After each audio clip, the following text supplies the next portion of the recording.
Dans l'épisode d'Un si grand soleil du jeudi 12 octobre 2023, Evan, Guillaume Delorme, est très heureux de reprendre le travail, mais Chloé, Randiane Nali, est inquiète. Elle craint que son mari ne recommence à se noyer dans le travail. Celui-ci lui promet que ça n'arrivera pas. Il a eu le temps de réfléchir et connaît désormais ses priorités. Au club de tennis, Léonore met en garde Monsieur Lecointre, qui laisse traîner de nombreuses balles de tennis sur le court au risque de se blesser. Le client lui assure qu'il maîtrise la situation, mais il se trompe. Quelques minutes plus tard, il glisse sur une balle et se blesse. L'entendant crier, Léonore accourt et appelle les secours. À l'hôpital, Lecointre est pris en charge par le docteur Cresson. Ce dernier lui annonce qu'il a le tibia fracturé et va devoir être opéré. Lecointre se met à paniquer.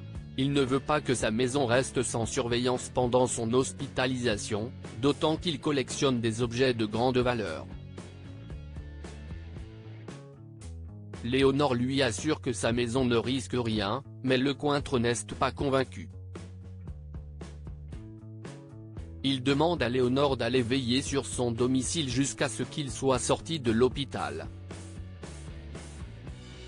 En arrivant chez Elle Cosmétiques, Léonore expose la situation à Laurent, Khalid Madour, et Henrik, Julien Massedois. Elle n'a aucune envie d'aller chez Lecointre, qui habite à la campagne, mais se sent obligée de lui rendre ce service. Henrik lui propose de l'accompagner. À deux, le temps semblera moins long. Le soir même, Henrik et Léonore font leurs valises et prennent la route. Ils se retrouvent alors dans un vrai petit palace de campagne, sans télévision ni réseau. Ludo et Noémie retombent dans les bras l'un de l'autre sur le chemin du palais de justice. Johanna, Aurore Delplace, apprend que la demande de remise en liberté de Julie Deville a été refusée. Frustrée, elle met la pression à Yann, Constantin Balzan. Il est impératif de retrouver Sylvain Durand pour pouvoir innocenter sa cliente. Yann en convient, mais lui promet que la police fait tout pour faire avancer le dossier. Au commissariat, Alex, Benjamin Bourgois, appelle Dounia Lefivre pour prendre des nouvelles de son enquête. Cette dernière n'arrive pas non plus à localiser Sylvain Durand et commence à se dire qu'il ne s'agit pas d'un professionnel. Il est possible qu'il n'ait jamais rien volé avant les montres, ce qui justifierait qu'il soit si difficile à trouver.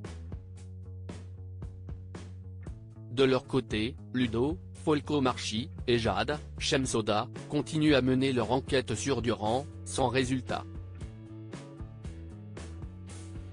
Jade propose d'élargir leur zone de recherche et d'aller interroger un reseller anonyme. En plus, elle connaît un très bon restaurant là-bas. Ludo décline, expliquant avoir prévu de passer la soirée avec Noémie, Lucille criait. Il a pris la décision de se remettre en couple avec elle. Vexée, Jade coupe court à la conversation et scène va. En fin de journée, Ludo retrouve Noémie pour le dîner. Une fois seul avec elle, il s'avoue un peu intimidé. Il n'a plus l'habitude de la fréquenter en dehors du travail. Noémie, elle, est très heureuse de retrouver son ex-petite amie. Au moment où Ludo envisage de partir, elle le retient et l'embrasse.